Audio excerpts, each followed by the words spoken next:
Bonjour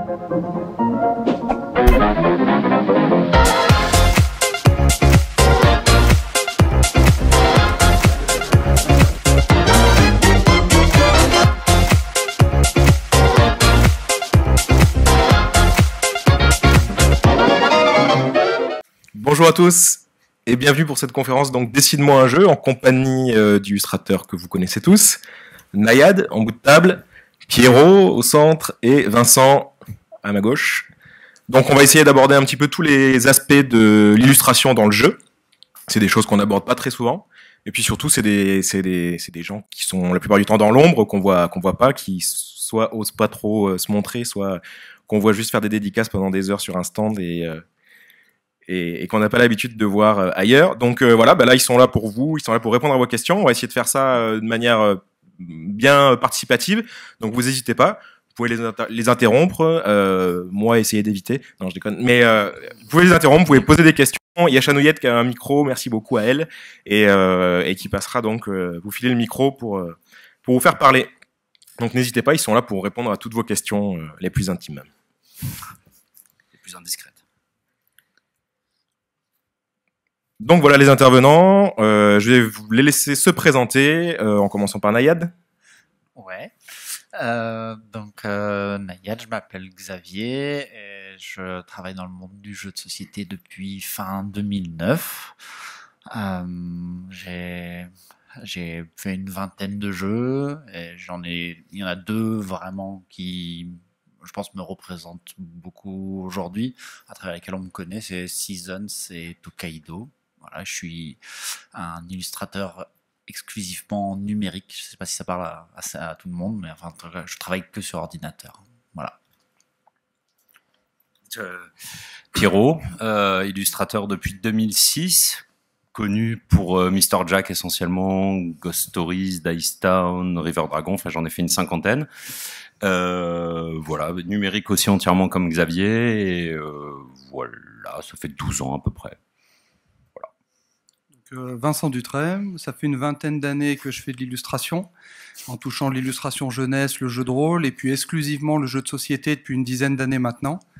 Et les titres qu'on connaît, peut-être les titres phares comme Lewis and Clark, où j'ai travaillé sur un scénario Time Stories, ou d'autres jeux. Et moi, je travaille de manière dite traditionnelle, comme les dinosaures, avec des pinceaux, des crayons, du papier, en mixant avec le numérique aujourd'hui pour être à la page et tenir le rythme. Donc bienvenue à vous et j'animerai cette conférence, donc Igor Forge Next, agent d'auteur de jeux de société et d'illustrateur.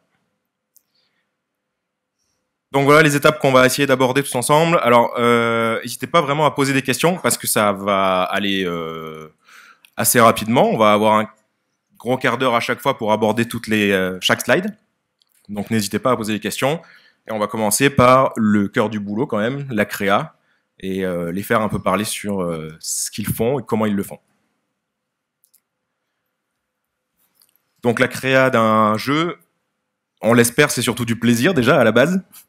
Donc est-ce que vous pouvez nous parler un petit peu de l'aspect création pure, c'est-à-dire à partir de quoi vous partez, est-ce que vous avez des choses sur lesquelles vous êtes éclaté, des coups sur lesquels on vous a dit mais t'as champ libre, carte blanche, est-ce qu'il y a au contraire des choses sur lesquelles vous êtes trop éclaté, où on vous a dit bon bah là c'est faut se calmer et revenir sur un style un peu plus particulier. Pareil, ouais. Alors le principe, en règle générale, je pense que ce sera pareil pour tout le monde, c'est on reçoit, c'est l'éditeur qui nous contacte en règle générale. Un auteur de jeu peut éventuellement donner une indication à l'éditeur en disant bah, j'aimerais bien que ce soit lui qui travaille, ou ça peut arriver, mais enfin c'est toujours l'éditeur qui a le choix final. En règle générale, on reçoit les règles, idéalement un proto. Souvent c'est bien de tester le proto pour voir comment le jeu fonctionne, etc. Parce que tout le jeu doit être basé sur les mécaniques, évidemment. Et voilà. Après, ça dépend des éditeurs, ça dépendra de la personnalité de chacun. Moi, il y a des fois où j'aime bien qu'on me drive et qu'on me dise, voilà, bah, ça, j'aimerais ça, sans que ça soit trop, évidemment, formel. Et il y a des fois où j'ai eu quelques rares cas de carte blanche comme River Dragon, où je faisais ce que je voulais avec le style que je voulais. Après, voilà, ça dépendra de chacun, je pense. Oui, je pense pour le... Dans mon cas, j'illustre toujours des jeux auxquels j'ai joué. Je Je pense que c'est très important que l'illustrateur ait joué avant au jeu. Alors, soit en se fabriquant soi-même le prototype, soit en se faisant envoyer un proto par l'éditeur. Et puis après, il s'agit aussi de placer le curseur avec l'éditeur entre est-ce que je ne fais que les illustrations sur une base de briefs, de listes d'images à faire, ou est-ce que je m'implique un peu plus dans le graphic design, je vais aussi toucher les icônes, les habillages des cartes, ou est-ce que je fais tout? On va dire dans les grandes lignes, il y a peut-être 3-4 figures qui se présentent comme ça, des choses qui sont à définir bien en avant d'attaquer vraiment le travail pour pouvoir estimer quelle est sa part de liberté, d'interprétation et d'adaptation de ce qu'il y aura à faire, quoi. Il y a un point que je voulais noter, c'est le fait que nous trois, ce qu'on représente, c'est pas général. On a quand même un petit nom. Donc il y a un premier truc, c'est on peut vraiment choisir tous nos projets. S'il y a un projet qui nous plaît pas, on peut dire non. Et il y a certains illustrateurs qui peuvent pas quand même. Donc nous, on a quand même moyen de s'amuser sur tous les projets qu'on choisit, puisqu'on les choisit.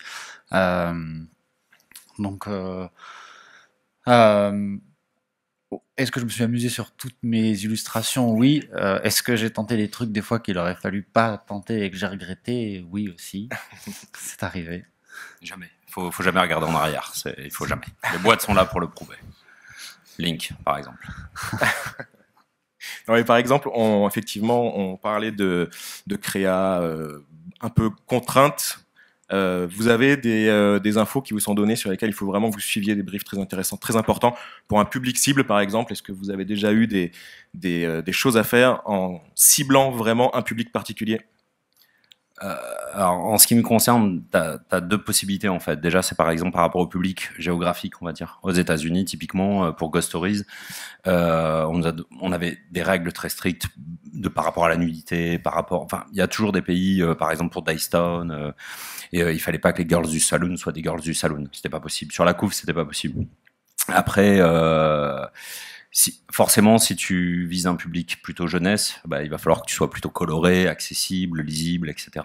Si tu vises un public très adulte et suivant le jeu, par exemple, mais après tu peux déroger à la règle. Mr. Jack, quand il est sorti, on a fait un choix avec Bruno Catala et Ludovic Maublanc de faire très cartoon, très humour. En face, on avait London 1888 qui était très sombre, très genre Photoshop, etc. Et on était vraiment à contre-pied là-dessus, donc on pouvait se faire plaisir. Et après, c'est le choix du public en fait qui va se faire en fait. Il y a un petit trio de tête sexe, violence, alcool par exemple qu'on doit éviter, qu'on doit particulièrement dans certains pays, ou c'est en général? Oui, c'est plutôt général. De toute façon, il faut bien déterminer quelle est la cible. Qui sont les joueurs, ça semble être la base, que ce soit pour faire un jeu ou un livre, c'est toujours le même topo, quoi. C'est là qu'on peut voir des fois des erreurs de casting sur certains jeux où on voit que ça colle pas du tout, le graphisme ne colle pas avec ce qui doit être représenté, et parce l'illustrateur ne travaille pas pour lui, en fait. Ok, on paye nos factures, on gagne des sous, etc., mais on travaille pour les joueurs et pour le jeu surtout. Pour le jeu avant tout. Je dirais même, moi je travaille même pas pour l'éditeur. J'ai pas le sentiment de travailler pour l'éditeur. Je travaille pour le jeu. Pour que les gens s'amusent avec, que l'information soit transmise comme il faut et partagée, etc., quoi. Et clairement, moi, maintenant je vis en Corée du Sud et c'est pareil, il n'y a pas les mêmes codes sur certains jeux qu'on peut avoir en Europe, aux États-Unis, comme tu disais. Mais après, ça dépend aussi du choix des éditeurs. J'ai travaillé aussi sur un jeu qui se passe dans les années 40 aux États-Unis avec un éditeur américain. J'ai posé la question à propos du sexe, de la violence, et ils m'ont dit pas de problème. Parce qu'on connaît notre public, on sait à qui on s'adresse, on peut fumer, tu peux faire des gens qui fument, etc. Et j'ai posé la question de la localisation tout de suite. Mais attendez, ok, en France, je sais pas si on peut sortir un jeu avec, même si c'est un détective, même si c'est Humphrey Bogart, on fait le gars avec la cigarette à la bouche. Allez, ils ont réfléchi un petit peu, ils me disent, tu le fais en train de l'allumer. Puis on peut jouer sur des choses comme ça pour essayer de limiter les soucis et puis limiter après des retouches un peu laborieuses qui peuvent se faire après ou qui peuvent bloquer des négociations pour vendre le jeu ailleurs que sur son propre marché, quoi. Je peux rien rajouter de plus. Est-ce que vous avez eu on parle moins de couverture, mais plus d'éléments de jeu. Est-ce que vous avez eu parfois des soucis par rapport à la jouabilité ou à la lisibilité du jeu, c'est-à-dire des éléments que vous aviez dessinés qui gênaient la jouabilité ou qui la soutenaient pas assez, qui soutenaient pas assez le gameplay? Est-ce que ça vous est arrivé d'avoir à reprendre ou au contraire atténuer certaines choses dans ce sens-là? À mon avis, si on arrive à ce point-là, c'est qu'il y a eu un gros souci avant, quoi.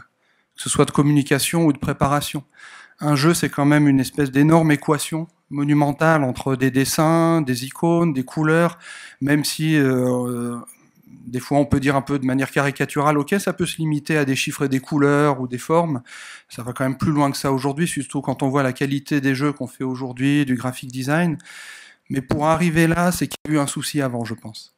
Enfin, par exemple, moi, je suis plutôt quelqu'un qui prépare énormément, même trop, à l'excès des fois, ce qui peut poser des retards, des soucis, etc. Mais au moins, plus on prépare, plus on se protège finalement. On respecte ce qu'on est en train de faire et on va protéger et verrouiller tous les soucis éventuels.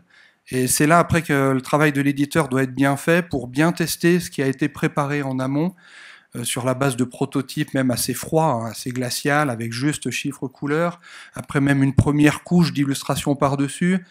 Je trouve toujours un peu risqué de se dire, tiens, on donne le prototype, illustre, et puis c'est bon, ça va coller, quoi. Ça, je pense que ça marche rarement comme ça, ou si on fait comme ça, il peut y avoir justement les soucis que tu évoques, où on se dit, ah bah non, merde, finalement, ça fallait le mettre à gauche, ça à droite, et pour l'illustrateur, ça peut être terrible. Voilà. On reparlera de la collaboration plus tard. Ouais. Oui, c'est un métier de création. On n'est pas, que ce soit nous, les illustrateurs, l'éditeur, l'auteur, on n'est pas des robots. On fait tous des erreurs. Il y a des tas de jeux avec des erreurs. Enfin, les jeux ne sont pas parfaits. Donc, il y a des jeux qui sont sortis et après, en les voyant, je me disais, bah, on n'aurait pas dû faire comme ça, mais on essaie des choses. Moi, c'est aussi un peu comme ça que j'ai appris mon métier. Donc, des erreurs, oui, il y en a, mais enfin, ça fait vraiment partie du taf, du métier de créatif. Des fois, il faut essayer des choses, et voir si ça va marcher. Il y a une partie pari quand même dans un jeu. Il faut innover des fois, donc il y a des erreurs, il y a des nouveautés, des erreurs. Je rajoute un tout petit truc, c'est qu'en fait, on fait de l'art appliqué. Oui. Donc, c'est complexe. On mélange des notions qui peuvent être vraiment complexes entre quelque chose de purement artistique, qu'on doit se prendre dans la figure, et c'est beau, ça me plaît, j'ai de l'émotion. On doit l'appliquer à un produit, à quelque chose qui va être vendu, et en plus, il faut que ce soit fonctionnel et que ça parle à tout le monde, à tous les joueurs. Donc, ça, c'est complexe, une équation vraiment complexe. C'est un peu ce que j'allais dire, c'est-à-dire qu'il y a quand même la part du graphisme qui rentre vraiment en compte, c'est-à-dire le graphisme, on n'est pas dans l'illustration, c'est tout ce qui va être la maquette du jeu en fait. C'est pour ça aujourd'hui que des fois on est ravi d'avoir des illustrations comme on a en bas, des expositions comme on a en bas où on peut montrer nos illustrations sans maquette, parce que il y a un moment dans l'édition d'un jeu, dans le boulot de l'illustrateur, ça va être, on va essayer de le faire le moins moche possible en fait, parce que tout simplement, pour la petite anecdote, quand j'ai fait mon premier plateau de jeu pour Mr. Jack, je représentais les rues du quartier de Whitechapel à Londres et j'avais fait des pavés sur toutes les rues. Et Bruno Catala m'a dit, il faut enlever tous les pavés. Et je lui ai dit, mais ça va être tout gris, tout moche. Et il m'a dit, mais on s'en fout, c'est un jeu. Il faut que ça soit jouable et les gens ne doivent pas se poser la question est-ce qu'on peut marcher là, pas là, pourquoi les pavés ils sont différents, etc. Donc c'est là où on dit le métier d'illustrateur de jeux de société, c'est un vrai métier à part entière. Moi je précise que je suis illustrateur de jeux de société. On a vraiment des connaissances spécifiques aux jeux de société que un autre illustrateur dans un autre domaine, enfin, n'y penserait pas forcément. Nous, il faut vraiment qu'on intègre du gameplay, puis ce qu'il disait, vraiment la fonctionnalité, elle prime toujours, et ça nous impose de réfléchir d'une certaine façon. J'imagine qu'on est les seuls à dessiner dans des formes aussi particulières. Que ce soit sur les livres ou sur autre chose, on dessine jamais comme ça. C'est pour ça que moi j'aime dire, je suis pas seulement illustrateur, je suis illustrateur de jeux de société. Je pense pas que je saurais illustrer autre chose. Je fais que ça, quoi. C'est une vraie spécialisation. Mais je pense que le point, c'est vraiment ce que dit Pierrot, c'est-à-dire que vous êtes amené à réfléchir au-delà de juste l'illustration, mais à comment va être utilisée l'illustration dans le jeu. Comment est-ce que... C'est une communication avec le joueur, c'est ce que disait Vincent tout à l'heure. On doit vraiment réfléchir à notre dessin, il doit transporter le joueur dans un univers, mais ça doit accompagner le gameplay, on doit communiquer avec. C'est vraiment une façon de parler à travers le dessin, parce qu'il y a les dessins, il y a les pictos, il y a l'habillage. Enfin, nous, quand on dessine, dans notre tête, c'est assez complexe quand même. Et au final, ce que voit le joueur, on espère que ça l'est plus, quoi. Et pour la petite histoire, travaillant de manière dite traditionnelle, quand je travaillais en édition jeunesse, et puis pour d'autres choses, je pouvais donner une seconde vie à mes illustrations en les vendant en galerie, en les vendant directement. Ben, mine de rien, depuis que je travaille pour le monde du jeu, je peux moins le faire parce que j'ai des images qui sont adaptées à un support spécifique, qui vont être couvertes par un certain graphic design, où on peut se retrouver avec des images avec des, entre guillemets, des trous, des zones vides, ce qui fait que l'image, elle est très jolie une fois qu'elle est sur la carte, une fois qu'elle est sur la couverture, mais accrochée sur le mur du salon, ben, ça marche moins, quoi. Donc, des fois, je l'anticipe un tout petit peu, mais c'est pas toujours le cas. Regardez les boîtes de jeu, vous allez voir, c'est génial. Sur toutes les illustrations de boîtes de jeu, le tiers au-dessus, central, est vide. C'est un ciel, c'est un mur, c'est quoi que ce soit, parce qu'il y a un titre, en fait. Et le titre, c'est un tiers. C'est beaucoup un tiers, quand même. Il faut y penser.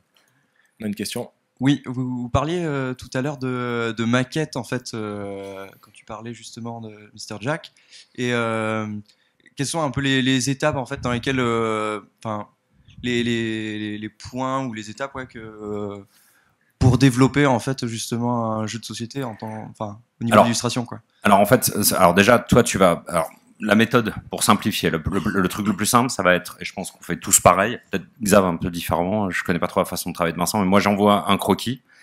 Ce croquis, je le fais valider par l'éditeur. Alors, chez certains éditeurs, on peut bosser avec l'auteur en même temps. Des fois, l'éditeur fait l'interface, c'est-à-dire qu'on n'a pas contact avec l'auteur, ou l'auteur n'en a pas envie, s'y intéresse pas forcément, c'est pas son truc, ou quoi que ce soit.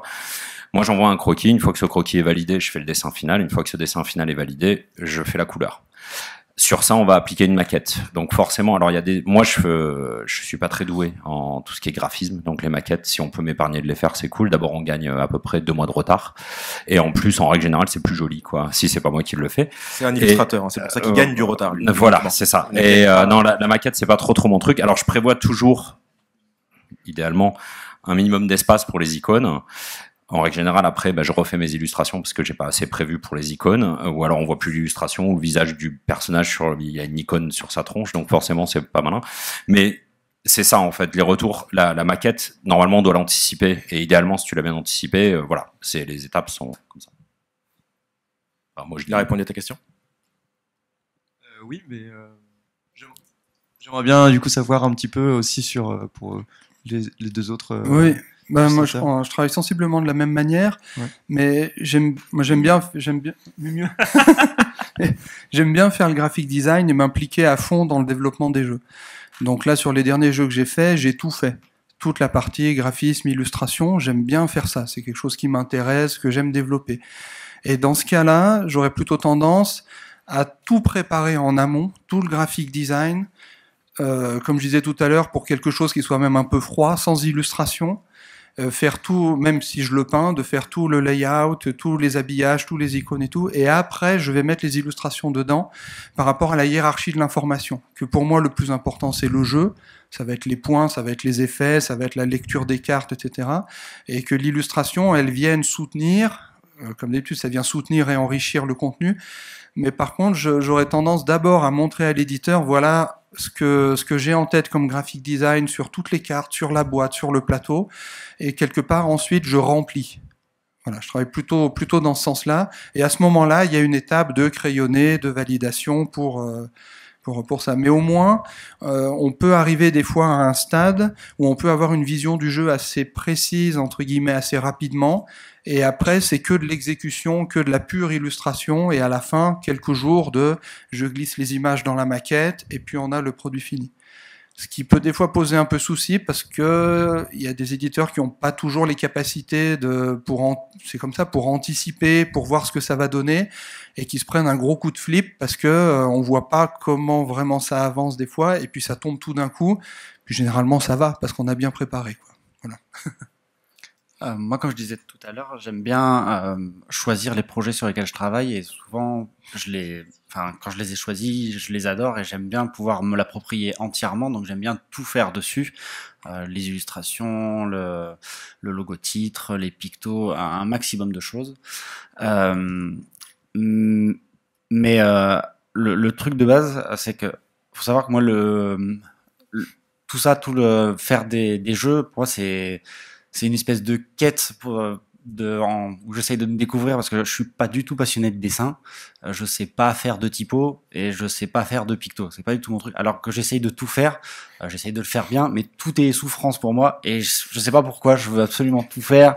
Tout est fait dans la douleur, mais je veux à la fin être super fier de ce que j'ai fait. Je me donne vraiment quoi, mais du coup je demande vraiment à tout faire et dans les derniers jeux j'en ai fait un maximum quoi. Je fais de l'habillage, je fais les logos titres. Vous pourrez aller voir sur la moitié des jeux que j'ai fait, les logos titres, c'est fait tout à la main, mais c'est du bidouillage. Normalement, vous le verrez pas parce que je zoome à mort et tout ça, et je suis assez malade pour que, enfin, je fais en sorte que ça se voit pas, mais c'est de la vraie souffrance, quoi. Et Faut pas dire ça en public. mais c'est comme ça. Enfin, après j'ai une vie. On en a parlé. Ouais, voilà. Donc, je demande vraiment à l'éditeur de me faire confiance. Je sais pas si d'autres me feront encore confiance après, mais je me donne sur le truc. Je partage pas beaucoup au niveau des croquis, tout ça. Il va en voir un petit peu, mais ils en voient, hein, parce qu'à un moment il faut qu'ils valident. Mais il faut aussi qu'ils me fassent confiance, parce que j'ai du mal à communiquer sur juste un embryon de quelque chose. Donc je montre un petit peu ce qui va être fait. Et puis moi je me dis toujours, il connaît mon travail, il sait ce que j'ai déjà fait. Et puis souvent ça passe. Donc là, Mais même si tu dis que c'est dans la douleur comme ça, c'est quelque chose que tu construis. Ah oui, c'est Donc ce que je veux. c'est le plus important finalement, que ce soit dans la douleur ou avec facilité ou je sais pas comment. Ah oui, puis tout ce que je crée, les dessins, les logos, tout c'est une vraie aventure. Dans ma tête, il se passe des trucs de fou, hein, mais c'est comme ça que je vis. Il y a rien de robotique, de machin. En fait, je ne sais rien faire. Je sais pas dessiner. Moi, je suis vachement heureux dans la vie, perso. Non, mais je veux dire, si on me demande de dessiner un bonhomme, je sais pas le faire. Je saurais pas le faire les yeux fermés. Il faut que je me torture la tête pour me rappeler comment on fait un être humain. Il faut que ça ressorte. C'est long, c'est dur pour moi. Mais c'est ce que j'aime. Mais on voit des jeux où on peut voir que ça a été fait dans la douleur et on va jouer dans la douleur aussi. Ah, j'espère pas. Non, mais pas toi, justement, pas ce que tu fais, justement. Mais il y a des jeux où on peut sentir que le travail a été fait dans la douleur, parce que ça ne fonctionne pas, ça n'a pas été pensé, pas réfléchi. Et les joueurs, après, ils jouent une fois, puis où ils finissent même pas la partie. Ce qui n'est pas le cas de tes jeux, en tout cas. Moi, je dis ça, mais ils flippent tous, on dit trop le mot douleur. Hein. C'est pas que de la douleur, quand même, je précise. Non, à la fin, il y a des illustrateurs qui vous écoutent là. Donc, ça, non, mais les gars, revenez. Hein, c'est pas grave. Ouais, c'est sûr, moi aussi, c'est un petit peu des fois la douleur, mais comparé à vous, moi je débute vraiment. Oui, du coup, je disais, moi aussi, des fois, c'est un petit peu la douleur quand je me lance dans la quête justement d'illustrer un jeu. Mais comparé à vous, en fait, moi, je débute et je dois faire mes preuves. Et comme tu disais, Vincent. On est tous passés par là. Hein. Oui, bien sûr. Les premiers jeux de Vincent, ils sont laids. Hein. Et même encore aujourd'hui, c'est pas top. Hein. Mais voilà, il y a ce côté où en fait tu dois faire tes preuves, montrer quelque chose de beau, fini, mais en même temps ce côté où tu peux pas avoir cette maquette, ce layout un peu moche et dire vous inquiétez pas, ça va être joli quoi. Non, mais ça c'est Nayad parce que les éditeurs le connaissent et lui font confiance effectivement, mais tous les illustrateurs travaillent pas comme ça. Enfin, généralement c'est plutôt l'inverse d'ailleurs. C'est plutôt plus de contrôle que moins. Et puis tous les métiers sont comme ça de toute façon. Là on a la chance de faire un métier passion. Donc ça rajoute une couche un peu romantique qui est on fait l'illustration, on se fait plaisir, on fait des belles images, c'est joli, c'est beau, mais c'est comme n'importe quel métier hein. Que ce soit avec facilité ou non, ça reste un job, quoi. Et ceux qui font ça, des fois, par défaut, ou par, tiens, je fais ça parce que j'aime bien dessiner. Non, ça se construit, ça se réfléchit, c'est complexe. Hein. Il y a une, j'espère que je vais pas l'oublier, il y a une phrase d'Edgar Degas qui disait, la peinture, que je me trompe pas, la peinture quand on ne sait pas faire, c'est très facile, mais quand on sait faire, qu'est-ce que c'est difficile? Voilà, c'est ça l'idée. Bon, merci. On a abordé quasiment la moitié de ma slide suivante. Alors, oui. Si tu la gardes pas, c'est pas grave, puisque c'est en lien avec ta prochaine diapo, donc ça te fait une transition. Vous avez a priori parlé de façon un petit peu descendante. Est-ce que parfois la création, la façon dont vous dessinez, voire le fait d'être joueur ou pas, amène quelque chose de montant. C'est-à-dire que c'est vous qui allez inspirer, modifier, dicter éventuellement quelque chose à l'éditeur en disant pour que le dessin soit magnifié ou pour que la carte soit magnifiée ou pour que le tour de jeu se passe bien, si on fait l'illustration comme ça marchera encore mieux, je pense. Est-ce que c'est aussi montant? Et je dis ça parce que comme on voit la diapo sur cette collaboration, on l'a plus entendu pour l'instant en descendant. Et est-ce que ça peut du coup se faire en montant? D'autant plus si vous êtes vous-même joueur, ce qui sera peut-être moins le cas si vous l'êtes pas de fait. Ça, c'est une question, après, justement, comme on disait un petit peu tout à l'heure, de où placer le curseur, finalement. À quel stade et à quel moment l'illustrateur souhaite participer au projet ou pas. En caricaturant, est-ce que l'illustrateur veut vraiment participer au projet, s'impliquer, ou est-ce qu'il veut juste faire le mercenaire, et puis hop, on reçoit la liste d'illustrations, on fait merci, au revoir. À mon avis, le point positif, ce serait que l'illustrateur intervienne le plus tôt possible, parce qu'on a une vision qui est différente de celle de l'éditeur, différente de celle de l'illustrateur, et par l'image, on peut véhiculer tout un tas de choses que l'éditeur, avec sa vision, ne pensera pas forcément, et des fois peut-être encore moins l'auteur, parce qu'il n'a pas non plus peut-être l'œil, ou... C'est délicat, donc à mon avis, il vaut mieux, il faut que ce soit dans les deux sens, et il faut que l'illustrateur soit force de proposition, justement, et puisse justement amener des choses et faire du montant, quoi. À un moment, c'est forcément montant, de par le fait que, par exemple, quand on te sert un brief qui te dit sur la carte, le personnage faudrait qu'il y ait deux personnages qui fassent ça, ça et ça et ça pour expliquer l'action, il faudrait faire un dessin animé sur cette carte. Et donc, toi, tu dois arriver à trouver la synthèse pour dire ouais, ça je pourrais pas l'exprimer en même temps que ça, parce que c'est une action A et ça c'est une action B, et donc il va falloir trouver un juste milieu. Donc tu vas forcément faire du montant à un moment, parce que avec la culture de l'image et avec la culture du jeu, parce que alors pour corriger juste, pour donner mon opinion sur l'implication de l'illustrateur, elle peut être en fait assez limitée, c'est-à-dire pour l'implication de l'illustrateur, pour moi elle est simple, il suffit de jouer au jeu.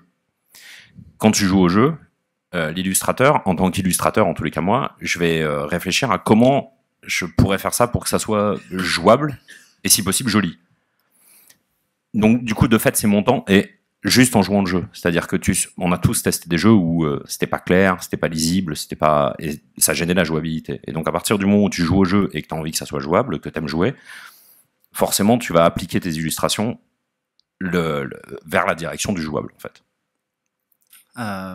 Oui, je suis d'accord avec tout ça.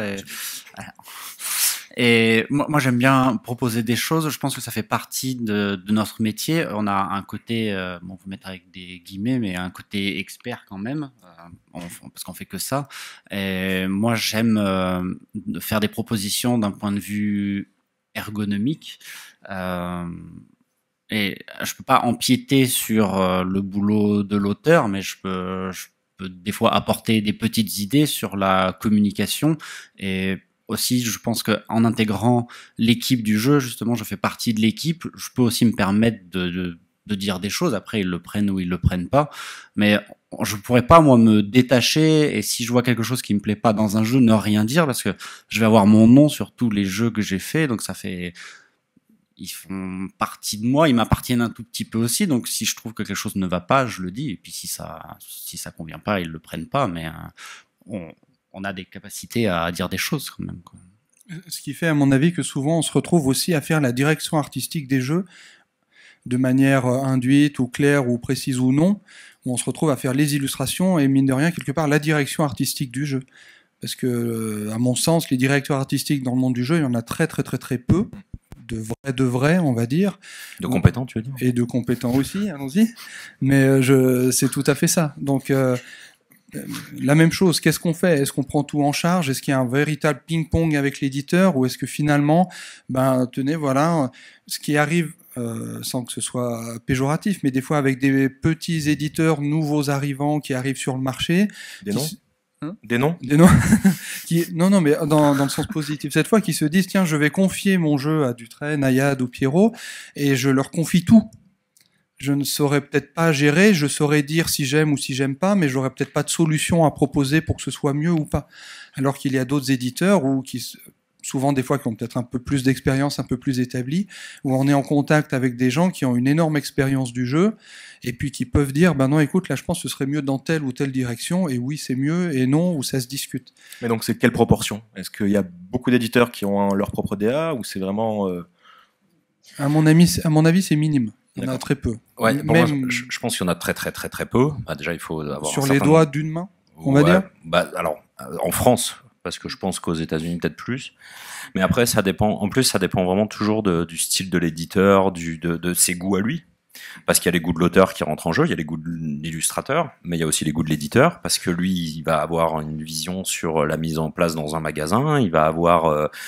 c'est vraiment c'est des choix multiples, des choix de plusieurs personnalités, etc.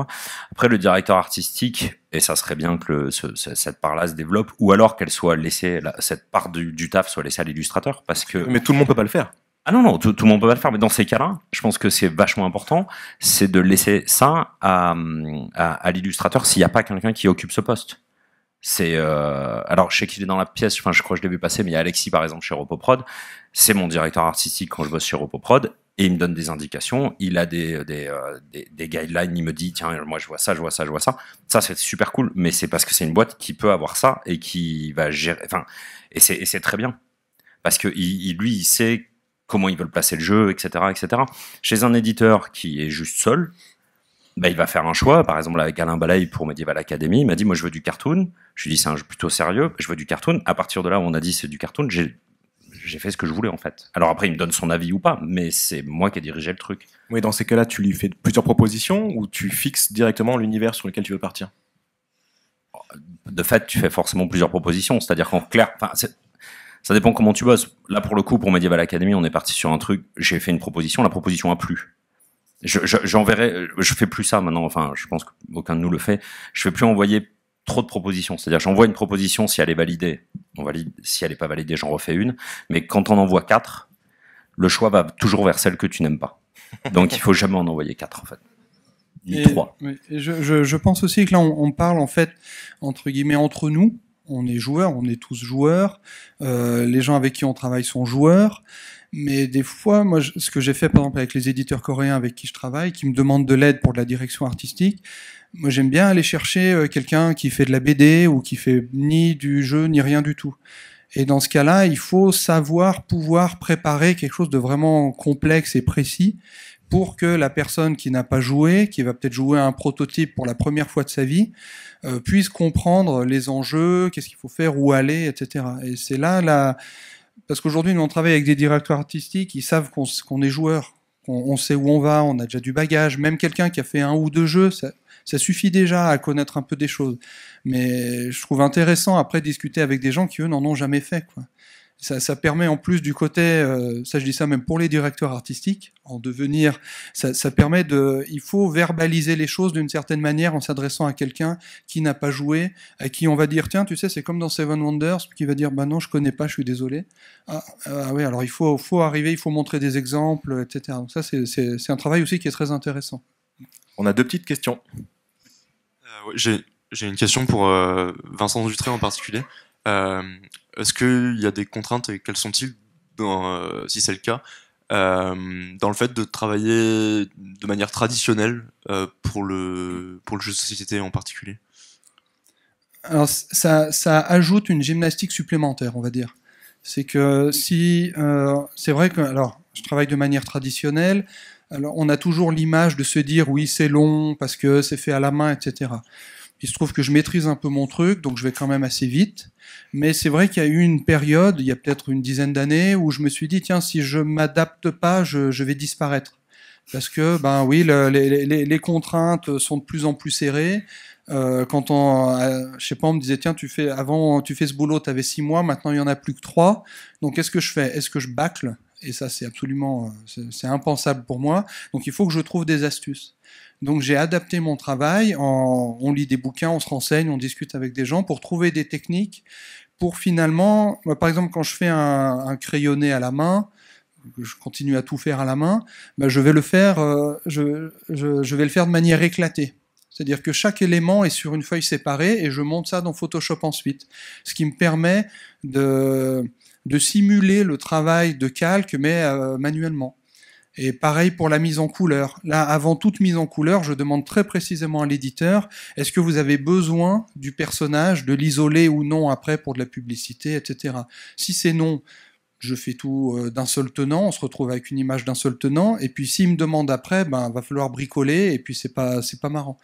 Mais par exemple, pour si vous l'avez en tête, la couverture de New York 1901, Blue Orange avait besoin du personnage, ça m'embêtait de le faire séparément, donc je me suis arrangé pour qu'il soit facile à détourer en fait.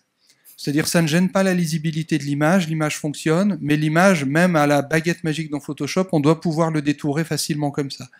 Moi j'ai mon image finie comme je veux à la fin, d'un seul tenant joli, l'éditeur il peut faire ses morceaux comme il a envie, donc c'est juste, ça demande, il y a une couche de gymnastique en plus quoi. Parce que mine de rien, quand je dois faire un plateau qui fait 80 par 80, j'ai devant moi une feuille de 80 par 80, voire plus, 1 mètre par 1 mètre à peindre. Donc qu'est-ce que je fais? Je la fais en plusieurs morceaux. C'est ce que je fais, moi je fais des bandes. Je vais faire un tiers, un tiers, un tiers, et puis après je scanne, je recompose. Voilà, parce que j'ai dans mon bureau une feuille d'1 mètre devant moi, quoi. Voilà. Mais ça fait partie du jeu. Elle est un peu là, ma douleur. Ah bah, on veut bien te croire. mais c'est passionnant. Moi, j'adore ça. J'adore me dire, tiens, j'ai ce truc à faire. C'est complexe comme tout. Mais il faut que je trouve une astuce pour y arriver et qu'à la fin, ça ne se voit pas, que ça ne se sente pas qu'il y a de bricolage. Donc, par exemple, dernier petit truc, quand j'ai travaillé sur l'application Jaipur, là, cette fois-ci, il s'agissait d'une application. C'est-à-dire qu'on allait voir les images à l'écran à cette taille-là. J'ai passé un temps fou à faire des ratios d'échelle. En me disant, je fais mon image comme ça, je fais le truc de cette taille-là, mais après il faut que ce soit comme ça, l'autre machin pour plus de souplesse, parce que mine de rien, je suis limité par la taille de mes pinceaux, de mes stylos, donc il faut que je le fasse pour qu'au final, ça ait tout à la même échelle. Et puis comme avec Sébastien Pochon, on est un peu zinzin, je me suis dit, le jeu c'est fait pour une tablette, mais ce serait rigolo si c'était édité un jour. Donc il faut quand même que je prépare tout pour qu'on puisse l'éditer ensuite.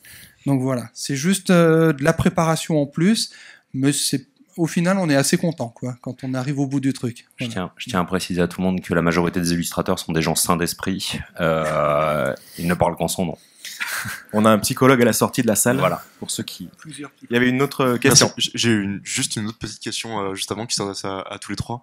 Est-ce qu'il y a eu un événement un peu précis ou marquant qui a à partir duquel vous avez pu vivre seulement de votre travail d'illustrateur de jeux de société? Est-ce qu'il y a eu un tournant? Est-ce qu'il y a eu un moment où vous avez pu vivre que de ça? Oui, quand j'ai signé mon contrat pour Seasons, ça a tout changé. Moi, quand j'ai décidé d'arrêter de vivre pendant 3 ans et de faire que ça tout le temps. Voilà. Non, mais il y a pas vraiment de tournant, en fait. Ça dépend de l'époque, ça dépend de combien tu es capable de faire de jeux dans l'année, de qu'est-ce qu'on te propose, de si c'est des jeux qui vont marcher, parce que ça dépend pas que de toi. Ça dépend aussi si t'as le choix. Moi, en l'occurrence, en 2006, j'avais plus le choix. Hein. Si je voulais si je voulais payer mon loyer, il fallait que je fasse des dessins, parce que je sais à peu près faire que ça, donc et que je voulais plus faire autre chose en fait, et parce que je l'avais fait pendant 10 ans, et du coup, je me suis pas donné le choix en fait, j'ai travaillé. Alors après, travailler, c'est aller démarcher, faire des dédicaces, me faire connaître, essayer de. Alors au début, on mange beaucoup de pâtes hein, quand même, hein. Mais après, ça finit par payer. Oui, de temps en temps. Il y a une notion de coup de chance quand même. Ah oui, beaucoup de chance. En travaillant, tout le monde peut y arriver, mais il y a un moment, il y a un coup de chance parce que vraiment, il y en a qui sont bons. Et de physique. De physique, parce que moi, je joue beaucoup sur mon physique. Il faut un coup de chance. C'est un métier de créatif. On est quand même nombreux. Il y en a plein. Des illustrateurs, illustratrices avec du talent, il y en a plein. Mais à un moment, faut se faire repérer. Faut tomber sur le bon jeu aussi, parce qu'il y en a aussi qui commencent, que ce soit dans le jeu ou ailleurs, il y en a qui travaillent, mais tombent pas sur les bons projets. Ça a beau être joli, ça marche plus ou moins, mais ça suffit pas. Il y a une notion de chance, comme dans tous les métiers de création. Comme dans tous les métiers tout court, en fait, je pense. Ça joue. Et dans les autres métiers, quand tu t'installes, on se disputera après. Parce que, bon. Mais je pense que le plus important, finalement, c'est pas d'être le meilleur, c'est de savoir se rendre indispensable. C'est tout. Ok ? Je suis assez d'accord. C'est ça. C'est-à-dire, tu peux être le meilleur illustrateur du monde. Ce qui est le cas ici, sur cette table. S'il n'y a pas le bon projet, si on gère pas le truc comme il faut, ça sert à rien. Par contre, être indispensable, ça me semble bien plus important, quoi. Et juste par rapport à ta question, pour ma part, j'avais fait beaucoup d'illustrations jeunesse après du jeu de rôle. J'ai fait 5 années de Wizard of the Coast, Paizo, choses comme ça, où on gagne vraiment bien sa vie. Mais j'ai toujours... je vais bien, hein, mais il y a eu une époque où je faisais des camemberts de mon activité pour dire, tiens, je fais 15% de... il y a une époque, je faisais 70% de jeunesse, 20% de jeux de rôle, un peu d'enseignement, un petit peu de jeux de société. Puis ça bouge comme ça. Moi, le point de bascule, c'est peut-être parce que tout s'est un peu cassé la gueule en édition jeunesse, pour de multiples raisons, où on gagne moins d'argent, les délais sont de plus en plus serrés. Puis comme je finissais par m'engueuler avec tout le monde, je me suis dit, à un moment, c'est bon, je vais aller voir ailleurs. Et puis après, c'est là où j'avais été recontacté par Gameworks en disant, est-ce que ça vous dirait de refaire du jeu? Parce que j'en avais fait il y a longtemps avant. Puis petit à petit, puis comme j'aime bien faire les choses à fond et puis au maximum de ce que je peux faire, et là aujourd'hui, je crois que je fais 100% du jeu de société. Et on remarque, non, maintenant ça évolue un petit peu avec un peu de direction artistique, des choses comme ça, mais voilà. On a une petite question. J'avais plusieurs questions concernant tout ce qui était direction artistique, avant que vous l'évoquiez. Il y a beaucoup d'éditeurs aujourd'hui qui se targuent d'avoir des directeurs artistiques dans les projets qu'ils font au niveau jeu de société. Le message que vous renvoyez là, c'est que c'est pas encore très très mature à ce niveau-là. Quand j'entends Nayad parler de tout ce qu'il va faire autour d'un jeu, j'ai presque l'impression que là on est dans de la direction artistique. On va prendre l'ensemble du projet, le graphisme, l'illustration, l'univers. Du coup, je me demande quelle est votre vision aujourd'hui sur la maturité du monde du jeu de société, des éditeurs sur la direction artistique. Ce que vous en pensez? Alors pour le coup, ça va vraiment dépendre des. Encore une fois, il y a des boîtes où il y en a pas. Donc en fait, ça dépend de la taille de la boîte. Quand j'ai travaillé pour la première fois chez Mattel, je suis tombé avec un directeur artistique avec qui ça s'est très très bien passé, c'était cool. Mais c'est une boîte qui est un peu plus vieille que moi, quoi. Donc ça dépend. C'est pas tant la maturité de l'industrie à ce moment-là. À ce moment-là, je pense que c'est plus la maturité de la boîte avec laquelle tu vas bosser. Aujourd'hui, il y a quand même des boîtes, des maisons d'édition françaises à la volée comme ça. Je dirais que Libellude, Repoprod, Bombix, il y a des chances qu'il y ait un DA, mais on en a des boîtes avec des DA et voilà. Je crois que c'est plus une question de maturité, de taille de boîte, de tout simplement, parce que c'est vrai que quand une maison d'édition c'est il est multicasquette, quoi. Il n'y a pas de formation pour ça n'existe pas, directeur artistique de jeux de société, quoi. Donc on peut avoir une petite formation de gestion de projet, avoir fait un petit peu d'artistique à un moment comme ça, mais le poste n'existe pas, quoi. Et puis ça, comme tu disais, il y a quelques années, les maisons d'édition, il y avait 2, 3, 4 personnes maximum. Aujourd'hui, on dit que ça se professionnalise parce que les boîtes grossissent, parce qu'il faut produire plus, avoir plus. Donc tiens, ouais, il serait peut-être temps de se dire, on va lâcher un salaire de plus pour quelqu'un qui va gérer ça spécifiquement. C'est ce que j'ai ressenti avec mes collègues coréens, où ils couraient dans tous les sens, à batailler, à faire plein de choses, et puis je voyais passer les projets et c'était laborieux. C'est moi qui ai dit, si vous voulez, je vous aide. Puis ils ont dit, ah, merci. Voilà. Puis je vois maintenant, ils s'occupent d'autre chose. Ils s'occupent vraiment de la partie qui le concerne précisément, et puis au moins, moi, je gère ça avec un pouvoir de décision que j'exige, parce que, voilà, et ça roule, et ça tourne, comme ça, quoi. Donc je pense que ça ne peut être que bon pour le milieu d'avancer vers ces étapes-là, quoi. On a une autre question. Oui, bonjour. Alors moi, la question, ça serait, vous parlez beaucoup du rôle d'illustrateur et graphiste, mais est-ce qu'on peut penser à des illustrateurs qui sont aussi créateurs et qui se positionneraient sur les deux postes, ou en tout cas les deux rôles dans la création d'un jeu?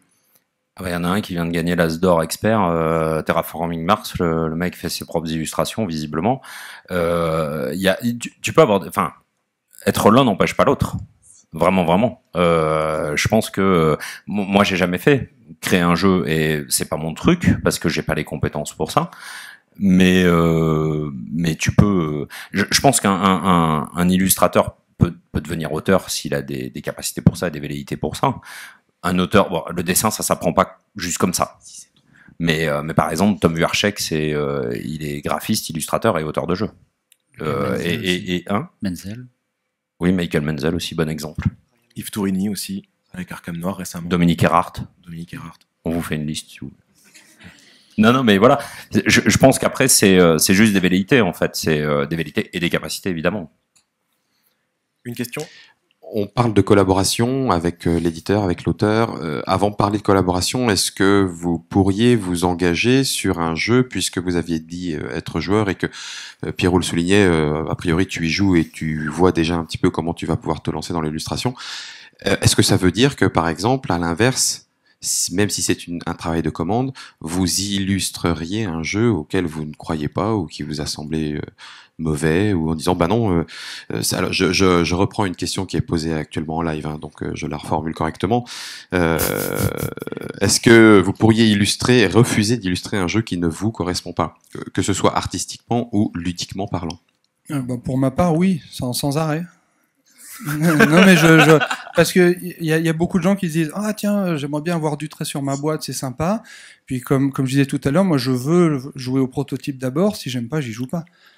Après, faut réfléchir 2 minutes aussi. C'est quoi, c'est pourquoi, on va où. Pour dire les choses très simplement, quand AEG m'a proposé de faire Lovecraft Letter, je dis comme ça, avec des conditions qui étaient pas idéales, que je trouvais pas fantastiques, mais je me dis après ça fait quoi comme affiche? Ça fait Dutray, Canaille, Cthulhu, Love Letter, il y a des choses qui ne se refusent pas. Et puis après on discute, on négocie, on y arrive, c'est pas évident, mais on y arrive.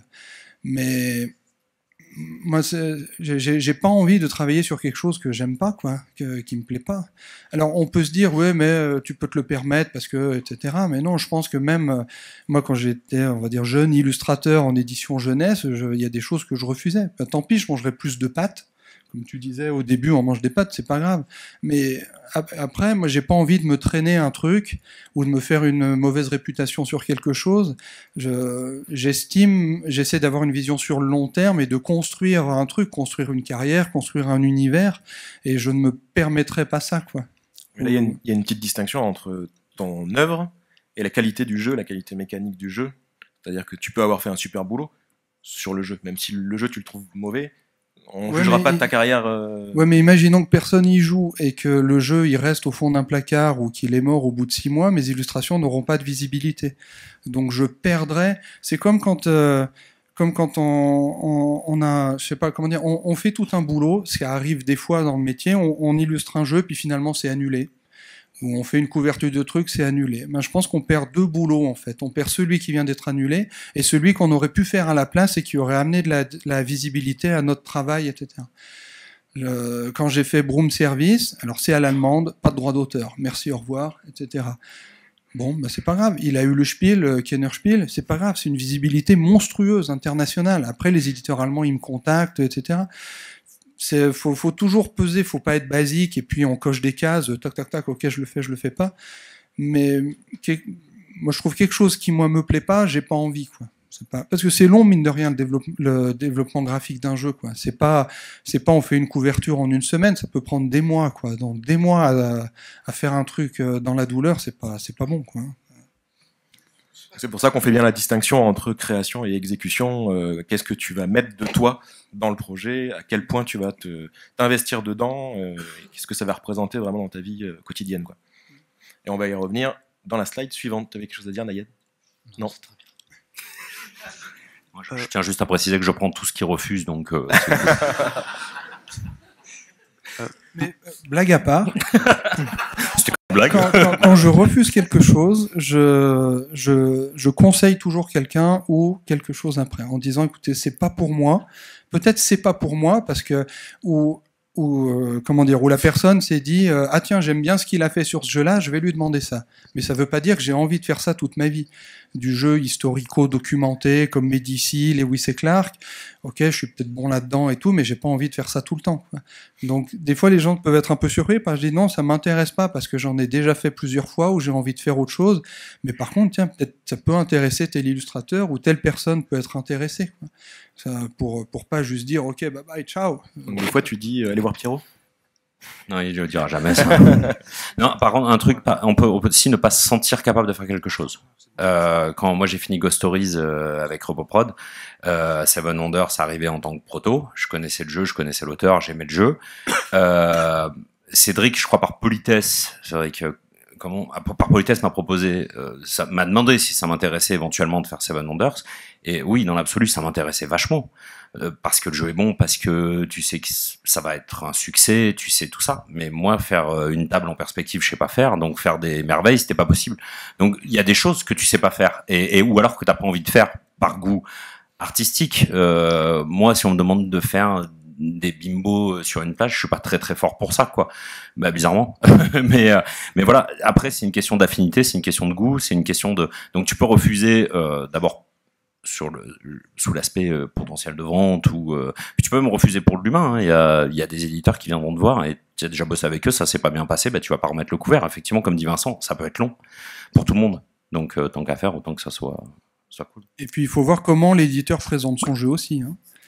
Il y a des fois des propositions où ça fait pas envie. Alors moi, par politesse, ok, je veux bien voir, on avance, je veux bien regarder ce que ça fait. Mais il y a des fois des propositions de boulot où on envoie juste une liste vague de trucs avec un bout de brief, justement peut-être dans l'idée de l'exécution. Tiens, on vous demande de faire et faites. Donc là, ça. Mais des fois, en grattant, on se dit, ah oui, tiens, finalement, il y a quelque chose, quoi. C'est peut-être mal présenté, on peut voir. Mais ça compte aussi énormément dans la part de présentation de son projet. Est-ce que la personne la porte le projet, a envie, donne envie de l'illustrer aussi, quoi.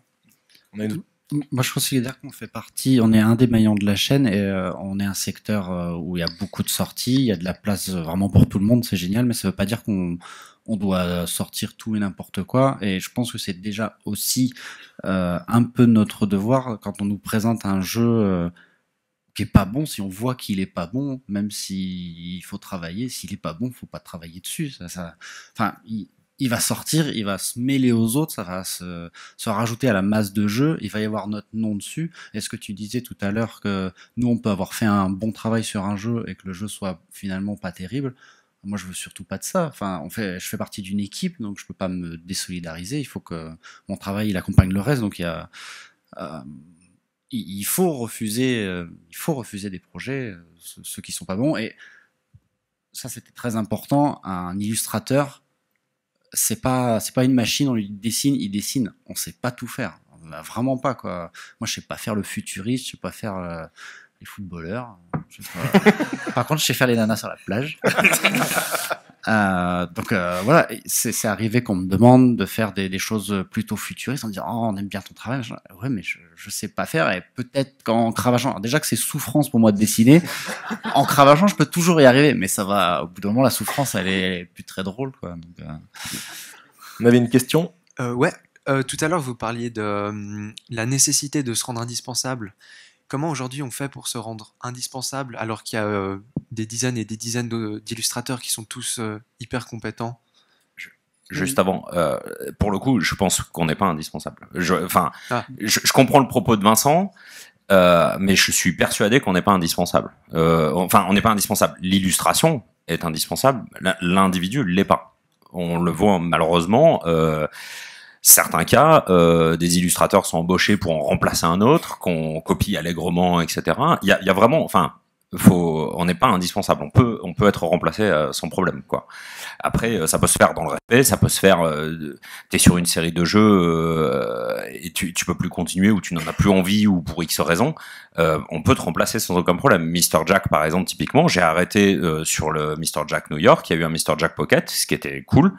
Et ils ont pris Jean-Marie Minguez et c'était très cool. Ça fait 2 identités à un jeu. Alors voilà, c'est là où on peut dire que ça se passe bien. Parce que moi, j'ai été remplacé dans le respect, dans le fait que c'était moi qui avais fait un choix de me mettre en recul par rapport à Mr. Jack.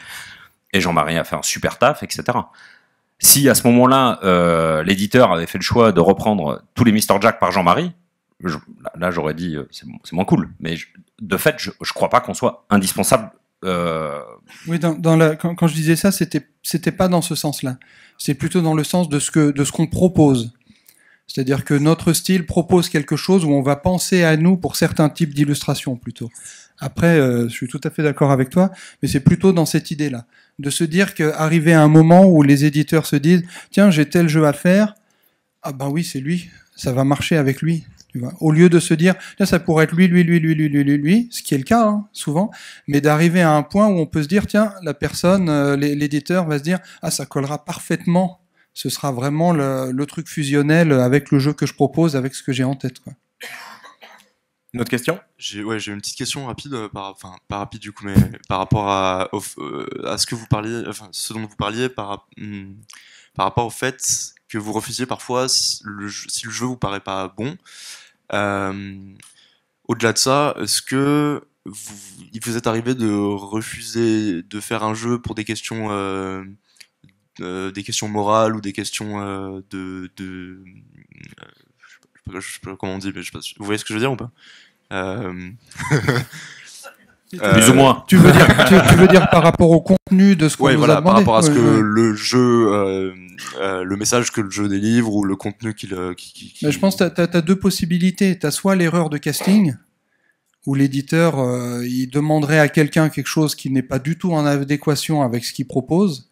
Puis dans ce cas-là, ça peut ne pas marcher. Ou l'éditeur qui se dit, qui est peut-être malin, puis qui se dit, tiens, c'est peut-être le moment de demander à cet illustrateur qui d'habitude fait ça, de faire autre chose. Il y a peut-être ce qu'on voit de plus en plus aujourd'hui, où on va demander, où on nous demande aussi des fois de faire, tiens, ça vous dirait de tenter un autre truc comme ça? Ce qui est plaisant pour vous. Ce qui est plaisant, après on a envie ou pas, hein, mais c'est ce qui peut être intéressant justement d'aller chercher des choses ailleurs, quoi, de s'amuser comme ça. Mais sur le fond, sur le contenu, enfin, je sais pas, on n'a pas encore vu de jeu où on mange des enfants, tu vois, des choses comme ça. Ouais, on m'a encore jamais proposé ce genre de truc, non mais tu vois, donc où je me dis s'il y avait ça, un éditeur indé américain qui ferait ça, mais il va demander ça à un mec qui dessine des zombies, il viendra peut-être pas me le demander. Donc donc je pense, je serais très surpris que ça arrive, et si ça arrive, il y a peut-être un petit souci, ou au contraire, ça peut faire un truc extraordinaire. Mais à mon avis, c'est rarissime. Moi, ça m'arrive de discuter, parce que tu parlais un petit peu des contenus qui pourraient être limites, et ça m'arrive un petit peu de discuter avec avec l'éditeur ou avec le chef de projet ou le DA, directeur artistique. Il y a des choses, parce que c'est mes propres convictions, que je fais attention à intégrer ou à ne pas mettre. Il y a des notions de sexisme ou de racisme auxquelles je fais gaffe, ou même, je sais pas comment on peut appeler l'inverse du racisme, mais c'est vrai que dans les jeux de société, alors on voit surtout les personnages sont blancs, ou à la limite on voit des extraterrestres, mais les autres humains de la Terre, ils n'existent pas toujours, quoi. Ou alors dans des positions, enfin dans des comment dire, dans un jeu de société, quand on dessine un noir, c'est un esclave à l'époque de l'Égypte antique, ou enfin c'est des choses à mettre petit à petit. Donc ça peut être des sujets qui peuvent des fois un peu limites, que j'essaye d'intégrer, et il y a aussi d'autres sujets sur le sexisme. Je me souviens, une seule fois sur un projet, je me suis pris la tête avec un éditeur parce qu'il voulait absolument que je mette des gros seins sur un personnage, et je voulais pas. Et comme il a eu du mal à trouver une argumentation qui me convenait, tout ça, on s'est un peu pris la tête, mais à la fin, c'est lui qui payait. C'est là où t'as mis les gros seins alors. C'est là où je pense souvent tu peux voir si l'éditeur il te contacte pour un univers ou pour juste quelque chose d'artistique et esthétique. C'est tiens, je fais tel jeu et j'ai envie qu'il soit joli comme fait Pierrot, Nayad, Vincent, les autres. C'est là que tu te dis, est-ce que la personne il voit juste une esthétique et il veut la plaquer sur ce qu'il est en train de faire, ou est-ce qu'il vient te chercher pour ce que tu proposes d'un peu plus large, d'un peu plus riche et que tu veux transmettre, quoi. Il y a une petite nuance qui peut être très importante là-dessus, quoi. Je précise un petit truc, c'est que derrière les dessins, il y a une personnalité en fait. Il y a vraiment et ça transpire souvent. C'est très très très rare de trouver un illustrateur qui est purement technicien et qui a pas sa personnalité qui transpire dans ses dessins. Donc c'est difficile de demander à Vincent par exemple de faire un truc qui coulole super facile où il souffrira pas. Moi c'est difficile de me demander de faire un truc super sérieux, je pense, ou glauque. Et quand je m'y suis essayé, je suis pas très très bon pour ça. Je crois il y a vraiment, c'est pas tant que, encore une fois on en revient un peu à qu'est-ce que tu te sens de faire. Voilà, c'est ce que tu vas donner, voilà. Donc, je crois vraiment qu'il y a, on m'a jamais demandé de faire des trucs que je voulais pas faire. Il y a des fois des trucs que j'ai pu trouver vulgaires ou au contraire pas assez vulgaires. Enfin, je dis ça bêtement, mais voilà, où j'ai eu envie de mettre des trucs. C'est sur l'instant, c'est voilà. Puis il y a un dernier petit truc. Il y a des fois des projets un peu atypiques comme Château Aventure sur lequel on a travaillé, où quand l'éditeur nous a envoyé la liste des thèmes, moi j'ai essayé de répondre le plus vite possible pour choper les zombies. Tu aimes manger les enfants. Parce que j'en ai jamais fait. J'en avais jamais dessiné ou à l'occasion vaguement comme ça. Je me suis dit, tiens, pour une fois, il y a un projet. Et puis il n'y a pas 50 illustrations, c'est pas un travail monstrueux non plus. Tiens, c'est peut-être l'occasion de s'amuser un petit peu, faire un thème que j'ai pas fait, juste comme ça. Puis ça me fait aussi une image, plusieurs images dans cet esprit. Et puis à voir si ça donne quelque chose ou pas, quoi. Il y a des projets qui peuvent permettre ça aussi de temps en temps qui se présentent, quoi. On peut en parler beaucoup, enfin, c'est super intéressant, mais on va peut-être avancer parce que l'heure tourne. Il y a un autre sujet très intéressant et qui a fait pas mal de débat ces derniers temps concernant le statut de l'illustrateur dans le monde du jeu. Est-ce que vous vous sentez... Quel est votre positionnement par rapport à ça? Est-ce que vous vous sentez co-auteur sur un jeu? Est-ce que les illustrations ont vraiment un rôle qui impacte au niveau du marché, au niveau des ventes de jeux, au niveau du gameplay, comme pouvait le dire tout à l'heure Nayad? Quel est votre degré d'intégration là-dedans et quel est votre positionnement sur tous les débats qu'il peut y avoir aujourd'hui autour de ces sujets? Ah oui, c'est un gros sujet. Moi, j'essaie d'avoir un positionnement clair. Je me considère vraiment comme auteur. J'ai des problèmes avec les mots parce que nous, on est illustrateur, auteur. Et en face de nous, à côté de nous, on a des auteurs. C'est le même mot, mais on sait bien qu'on fait pas le même métier. Après, c'est délicat de dire co-auteur parce que on travaille sur le même projet, mais on peut pas dire qu'on travaille vraiment conjointement. Il y a un éditeur au milieu.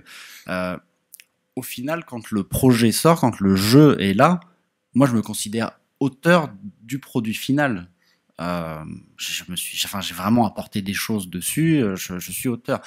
Et celui qui a créé le jeu, il est auteur aussi. Et moi, personnellement, je n'essaie pas de mettre de niveau, de hiérarchie. Je m'en fous. Alors peut-être parce que ma position d'illustrateur est préférentielle, je sais pas. Mais voilà, on est auteur. On n'est pas co-auteur, on est auteur.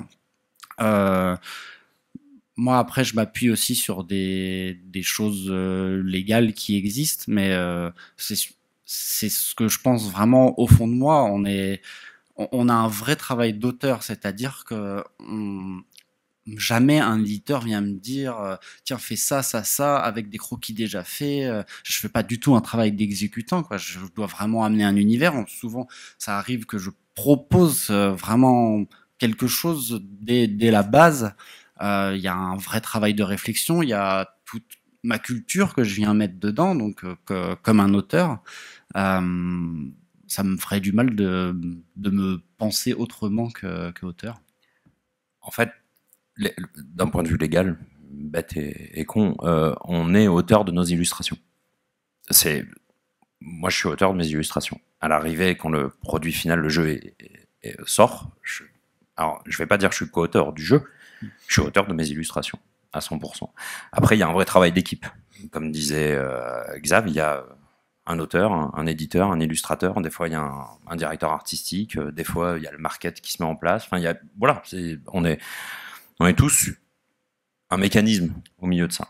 Mais il est indéniable que nous sommes auteurs. Ce qui peut créer un problème aujourd'hui dans le débat, c'est que le statut d'auteur de jeu, il est reconnu pour nous dans le milieu, etc., etc. D'un point de vue légal, le statut d'auteur de jeu n'existe pas. C'est-à-dire que je pense qu'il est difficile pour un auteur de jeu de société d'aller voir la GSA ou la MDA, qui sont les organismes qui gèrent les artistes indépendants ou les auteurs indépendants. Vous êtes auteur de jeu de société, vous allez à la GSA et ils vous disent vous êtes entrepreneur indépendant. Ce qui va changer bêtement et connement l'aspect financier de la chose, forcément. Mais ce qui change aussi, c'est qu'ils n'ont pas ce statut d'auteur. Je comprends que ça puisse créer des frictions. Nous, notre statut d'auteur, on est artiste-auteur. Moi, je suis à la Maison des artistes, je suis artiste-auteur. Donc, on est auteur. Mais on est auteur de nos illustrations, à mon sens. Je sais c'est seulement ça. C'est important. Oui, c'est vraiment délicat. C'est un sujet vraiment très délicat. Moi, ce qui me perturbe un petit peu, c'est qu'on arrive des fois à des cas un peu extrêmes où l'illustrateur, sur certains projets, peut gagner plus que l'auteur, en fait. Alors que l'illustrateur, quelque part, ne va passer que 6 mois sur le jeu, alors que l'auteur, si ça se trouve, ça fait 2 ans qu'il travaille sans filet. Et puis, au moment où il va proposer son jeu à un éditeur, il va se faire griller par un autre éditeur qui aura sorti le même genre de jeu au même moment, un peu différemment, et hop, 2 ans de boulot à la poubelle. Donc, je pense qu'on est auteur de nos illustrations. Aller jusqu'à co-auteur, ça me semble aujourd'hui, en tout cas, un peu exagéré, dans le sens où on peut arriver sur certains jeux à dissocier le jeu des illustrations. Un jeu comme Dixit, les illustrations font le jeu. Mais on peut aussi demander à d'autres illustrateurs de participer et ça fonctionne aussi. C'est très très très sensible, très délicat. Ah mais justement, on disait pas qu'on était co-auteur. Il y a vraiment. Il y en a qui le disent. Oui, mais après c'est toujours pareil et ça dépend encore une fois. Le Dixit typiquement est un exemple fort parce qu'il renverse tout. Parce que effectivement, il y a un auteur derrière, il y a un éditeur et il y a un illustrateur, une illustratrice qui va faire un taf qui prend énormément de place puisque c'est le cœur du mécanisme. Donc forcément, c'est très difficile de différencier les choses. Mais et puis ça dépend aussi à quel moment tu t'impliques dans un jeu comme Dixit, à quel moment tu amènes toi ton brief sur les cartes, ou si tu prends le brief. Moi, quand je travaille sur Dixit, on me donne un brief que je vais respecter, même si je vais apporter ma patte ou mes modifications, mais je vais écouter un brief.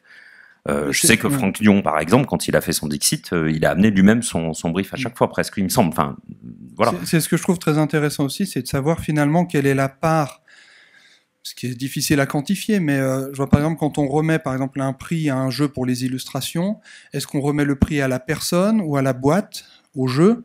Ce qui est différent parce qu'on ne sait pas finalement quelle est la part de l'éditeur dedans ou pas, la part du directeur artistique ou non. Est-ce que l'illustrateur, il a tout fait, il a fait sa couverture, toute la structure de l'image, c'est lui qui a apporté, c'est lui qui a fait le titre, qui a mis ça dessus, etc.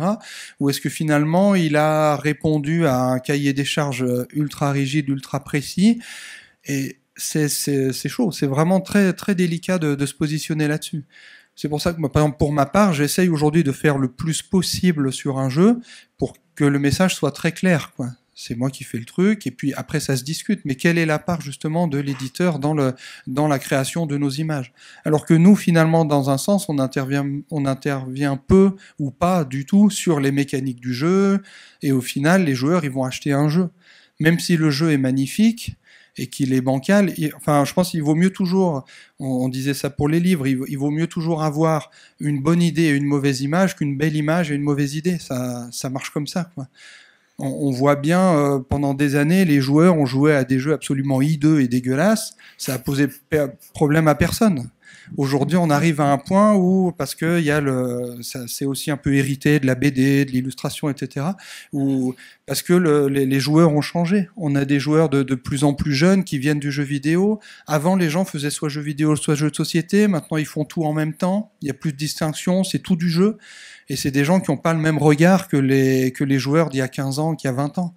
Il n'y a pas du tout la même culture de l'image aujourd'hui, où on est abreuvé d'images, et souvent d'images de qualité. C'est vraiment délicat, quoi. Par rapport à votre boulot d'auteur, est-ce que vous estimez qu'il y a un paiement juste par rapport à ça ? On a aussi beaucoup entendu est-ce qu'un auteur-illustrateur, je vais dire ça maintenant, est-ce qu'un illustrateur doit recevoir des pourcentages sur les ventes du jeu ? Est-ce qu'il doit être payé au forfait ? Est-ce qu'on doit mixer les deux ? Est-ce qu'on peut mixer les deux ? Voilà, alors, toutes ces choses-là. Déjà, on doit rien du tout. Enfin, oui. Alors, dans une certaine mesure, il y a toujours la loi, mais après, on doit rien du tout. C'est à chacun, c'est une entente.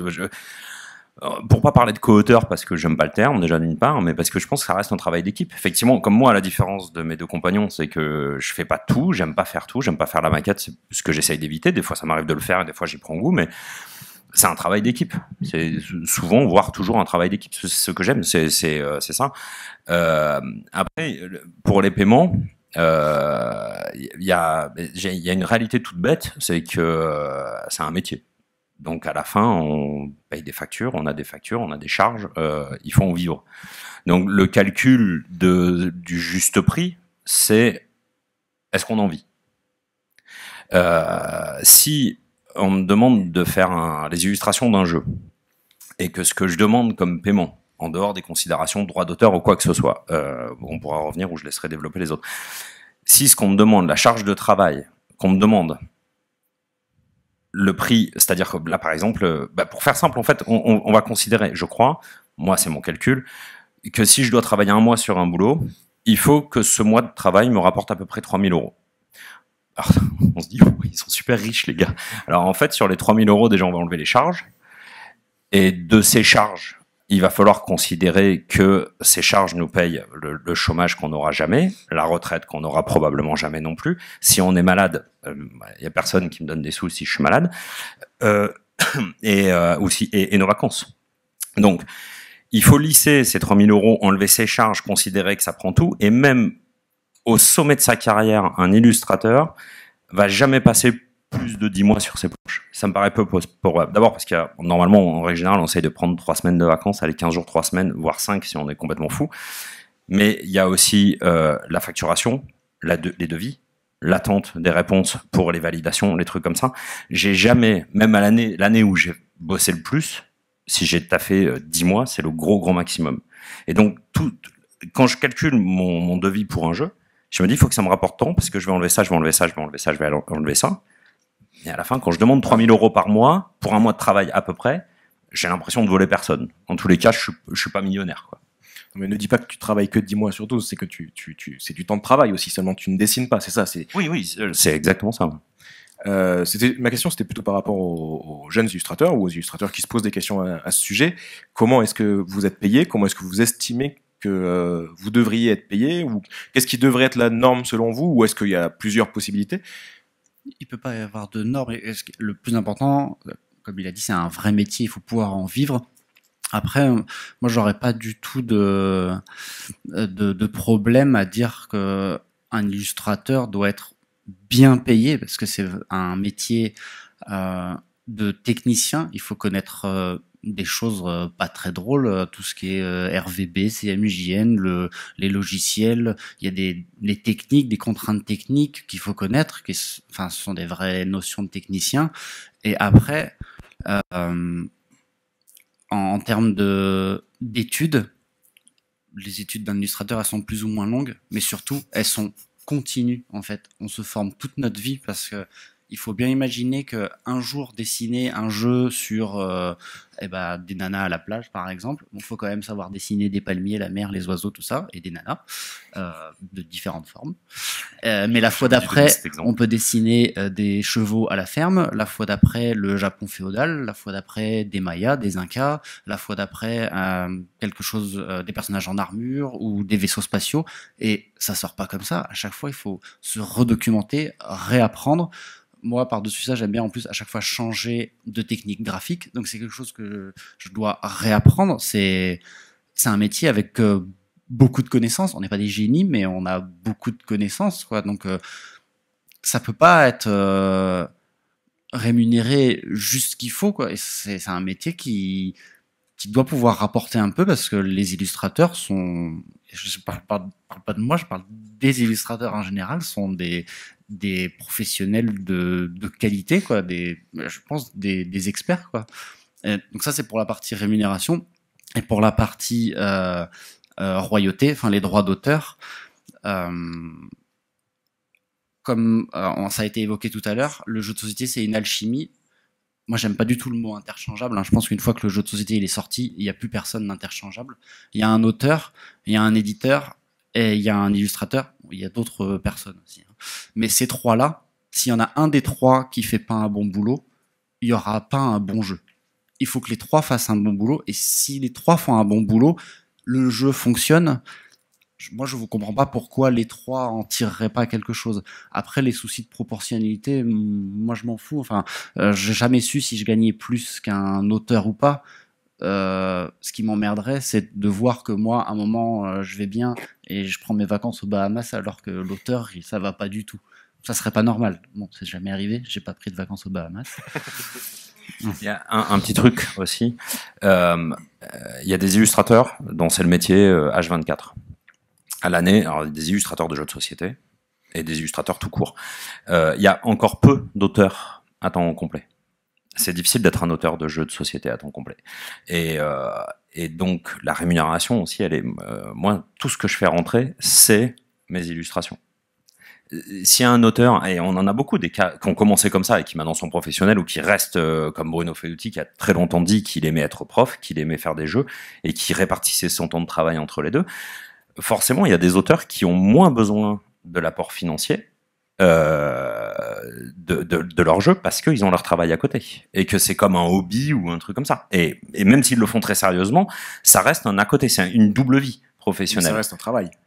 Non, mais je dis pas que c'est pas un travail, je dis juste que c'est un double travail. C'est-à-dire que il y a une part des choses. Moi, je fais que ça. Donc, il faut que ça me paye tout, en fait. Donc après, juste rémunération ou pas, les droits, c'est un sujet qui est très, très délicat. Pas dans le sens où c'est un tabou ou quoi que ce soit, c'est juste que c'est très difficile de le quantifier, d'une part. C'est à chacun son cas par cas. Par exemple, vous bossez pour une boîte aux États-Unis, vous demandez, quand j'ai demandé à Mattel s'ils faisaient les royautés, les intéressements sur les ventes, parce que moi je parle plus d'intéressements sur les ventes, etc. Ils m'ont dit non. J'ai dit sûr? Ah, non. Voilà le contrat, il fait 80 pages, il est en anglais. Accompagnez-vous de votre avocat, parce que je devais avoir un avocat visiblement pour signer le contrat, et je renonçais entre guillemets à tout.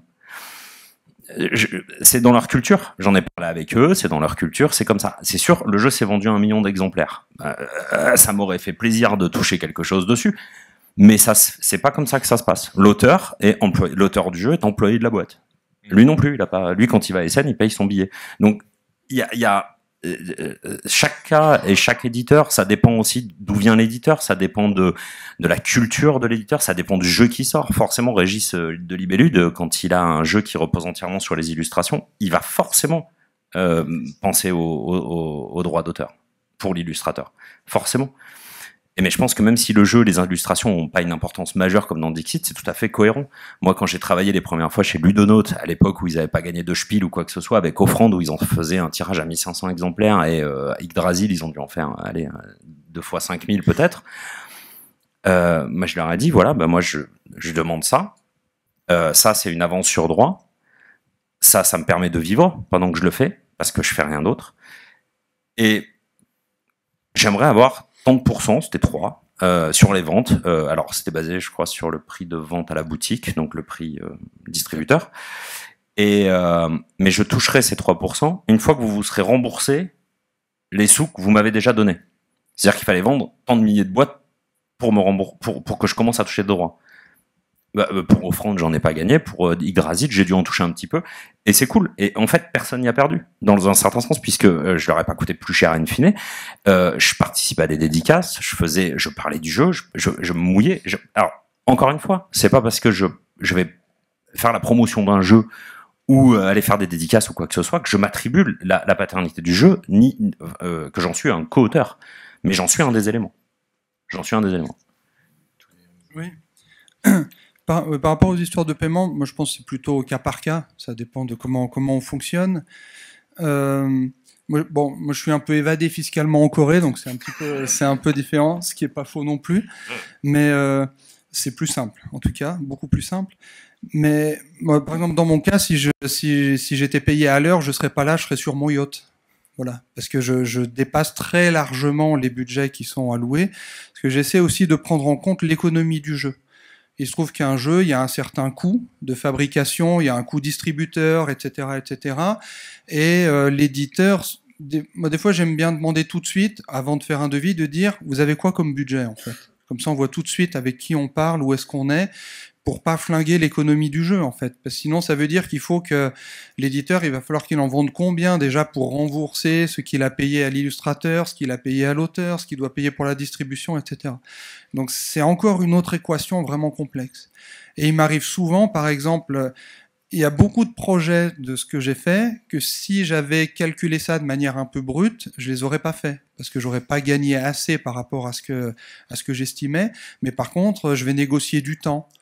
Ah mais écoutez, vous avez pas beaucoup de sous, mais est-ce que vous pouvez me donner 3 mois de plus? Et puis comme ça, je fais autre chose en même temps. Et puis, et je vais même des fois négocier la part de liberté. Ah ok, vous avez pas beaucoup de sous, écoutez, dans ce cas-là, vous me laissez libre.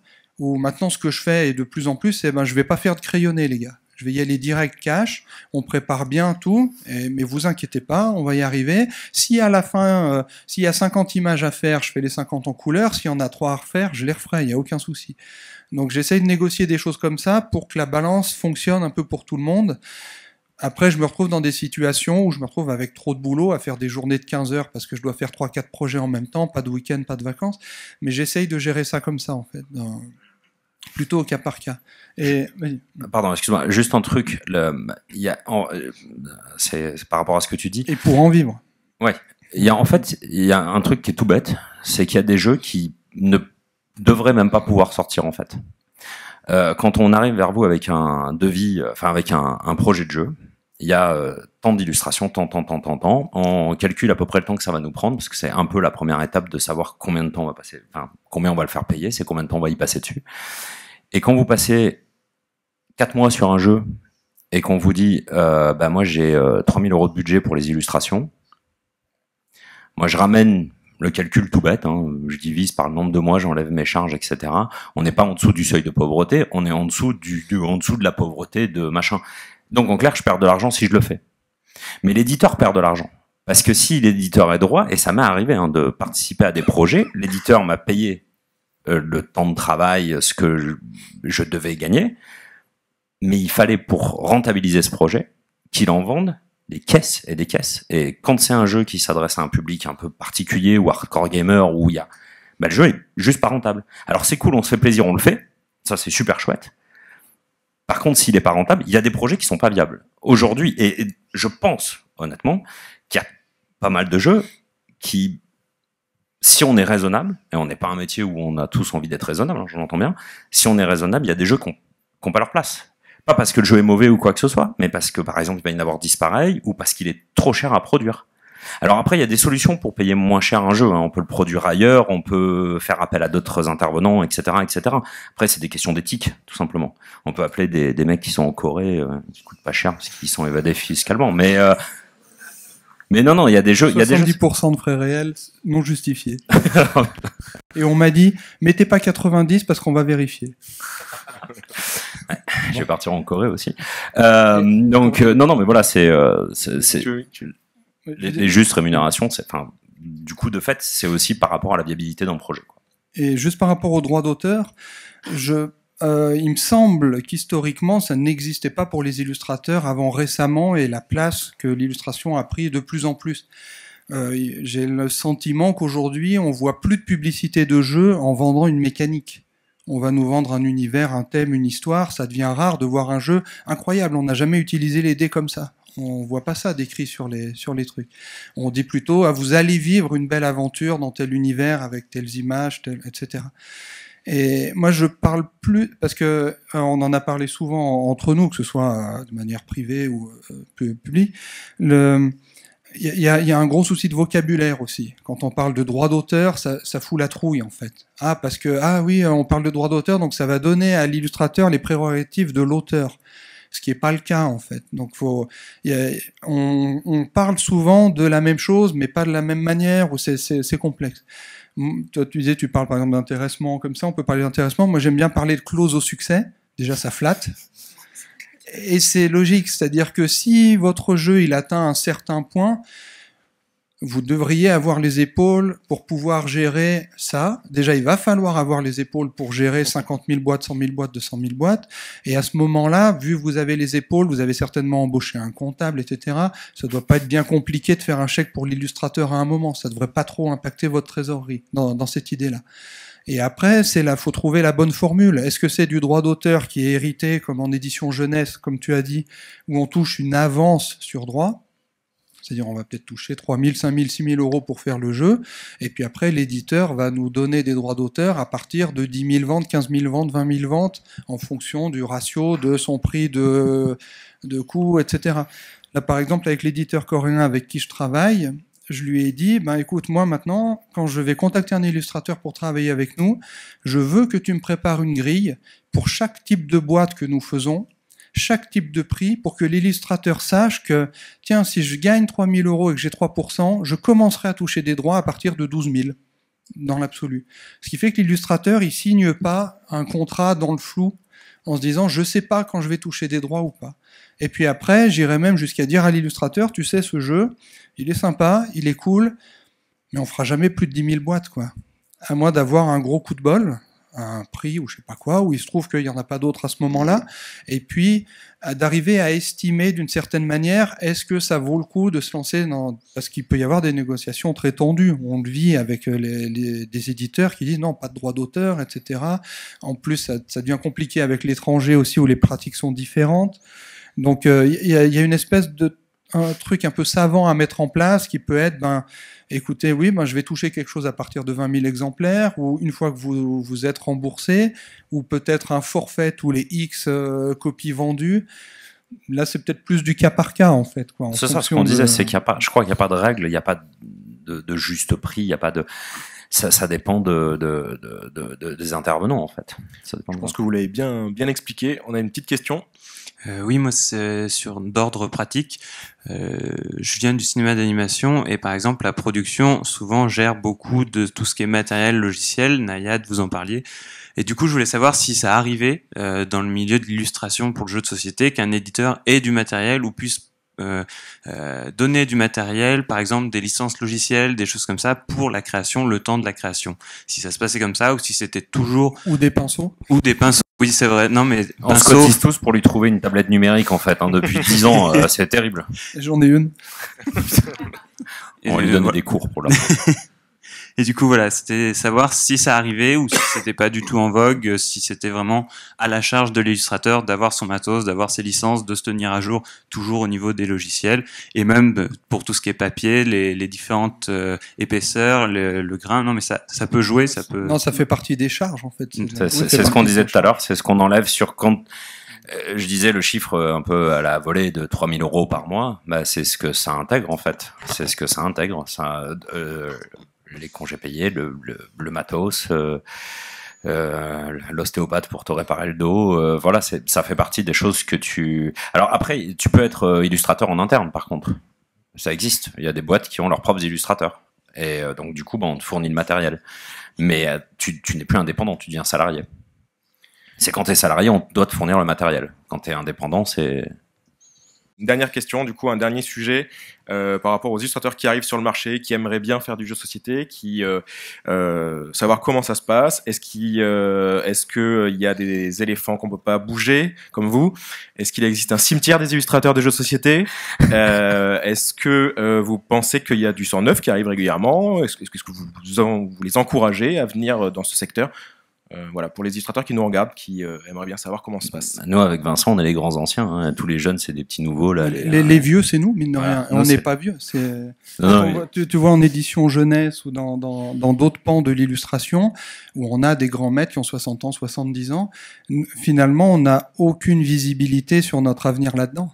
On n'a pas d'exemple ou de référence d'illustrateur de jeux de société qui est 80 balais et puis qui a construit une carrière avec 250 jeux illustrés. On n'a pas ça encore. On a les plus anciens, les plus connus, François Bruel,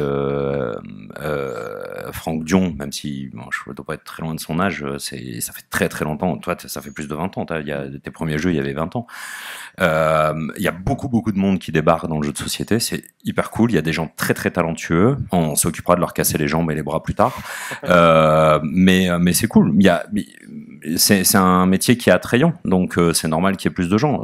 Après, maintenant, ça reste un métier. Illustrateur de jeux de société reste un métier. Je suis persuadé, j'ai beaucoup de copains auteurs de BD qui ne sauraient pas faire des illustrations de jeux de société.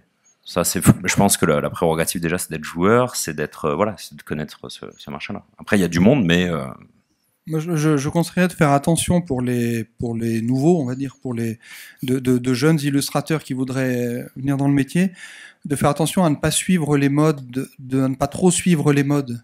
Parce que j'aurais tendance à dire, ça peut être très très facile de trouver à être édité rapidement, alors qu'on se dit tout le temps, ça doit être difficile. Pareil en édition jeunesse, on se dit toujours, je vais jamais y arriver. Je pense que ça peut être très facile d'être édité rapidement, mais être toujours là dans 10 ans, dans 20 ans, ça c'est une autre paire de manches. Et c'est d'une complexité, c'est bien, parce qu'il faut ça rejoint un tout petit peu ce que je disais dans le sens de savoir se rendre indispensable en proposant quelque chose, entre guillemets, d'unique, qui fait qu'on s'adresse à nous quand on cherche ce type de choses, en fait. Voilà. Il ne faut pas faire du Pierrot, il ne faut pas faire du trait. Venez, ok, come on, challenge, pourquoi pas. Oh, comme il est chaud patate, quoi. Non, mais, il vous attend tous à la sortie, c'est parfait. Mais quoi. je trouve ça extrêmement risqué. C'est arrivé en édition jeunesse. Il y a eu un tournant dans les années 80 où il y a des jeunes illustrateurs, alors c'est triste, mais affamés parce que les conditions étaient mauvaises, etc. Et puis qui disaient, mais moi je fais pareil que lui, mais 50% moins cher. Et les éditeurs ont bondi dessus. Ils étaient ravis. Oh, génial, on va avoir les mêmes illustrations que le grand maître, mais à 50% moins cher. Ok, donc on avait le grand maître, on avait tout le monde, et puis un jour on est passé à une autre mode, tout le monde est tombé, et lui il est resté en haut, tranquille. Il a peut-être eu une période un peu ample, parce que peut-être un peu moins de boulot, un peu moins de demandes, mais ça me semble extrêmement risqué, quoi. Il vaut mieux arriver sur le marché du jeu, il y a tellement de choses aujourd'hui, tellement de styles différents, d'univers différents, il vaut peut-être mieux arriver à quelque chose d'un peu plus original, ou extrêmement bien fait, bien maîtrisé pour s'imposer petit à petit, quoi. Un truc très très important, ne vous bradez pas. Les jeunes illustrateurs qui débarquent, etc. Bosser, c'est cool, mais bosser, c'est cool si on en vit. Si c'est pour se brader parce qu'on veut absolument être illustrateur de jeux de société, bon, c'est un rêve, enfin, ça peut faire rêver, pourquoi pas. Mais de se brader, ça sert à rien. D'abord parce qu'une fois que vous êtes bradé, on comprendra pas pourquoi vous voulez en vivre, puisque vous êtes bradé une fois, pourquoi pas plus deux. Et surtout, c'est pas un bon message. C'est pas un bon message pour personne, en fait. Ça vous fera pas mieux bosser, ça vous fera pas vivre. C'est complètement con, en fait. Donc, ne pas se brader. Alors, allez vers les dinosaures, ceux qui mangent des petits enfants, tout ça, pour leur demander, c'est quoi un prix? Voilà, on peut répondre. Ça sert à rien de se brader. Ça sert strictement à rien. Ça fera vivre personne. Et un éditeur qui essaye de choper au moins cher, comme disait Vincent, ça, il fait pas bien son boulot. Parce que c'est pas le but, en fait. C'est pas le but. Il faut que tout le monde en vive. Il faut que tout le monde, voilà. Ça, c'est important, je pense. Ayad, un petit mot. Ouais, il y a, dans ce métier, c'est un métier en plein essor. Il y a vraiment de la place pour tout le monde.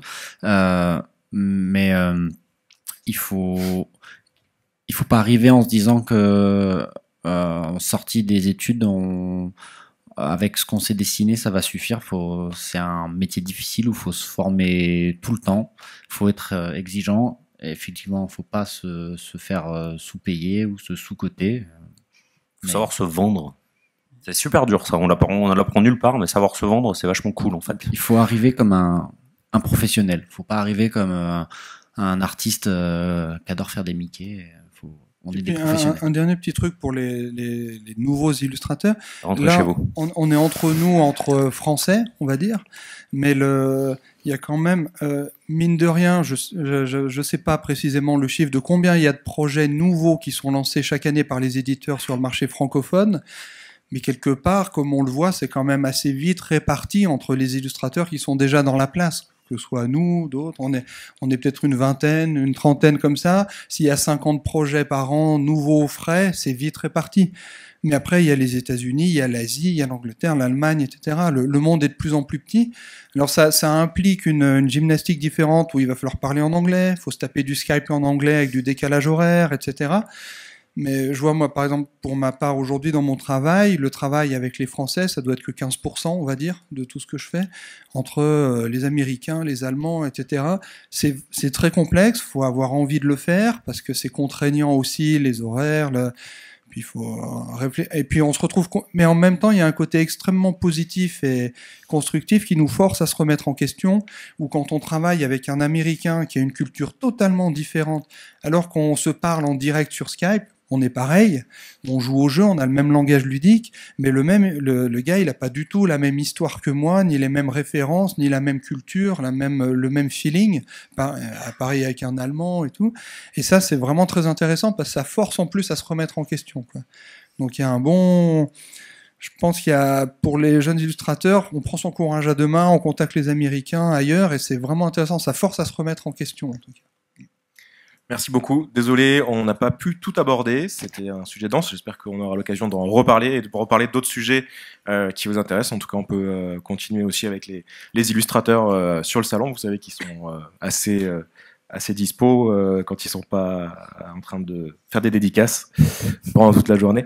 N'hésitez pas à aller les voir. Et je tenais à remercier donc le festival, Trick Track et Ludovox pour pour les vidéos de cette conférence et j'espère que vous avez eu des réponses et des choses qui vous ont été offertes par les illustrateurs là parmi vous. Merci Nayad, merci Pierrot, merci Vincent, merci à vous.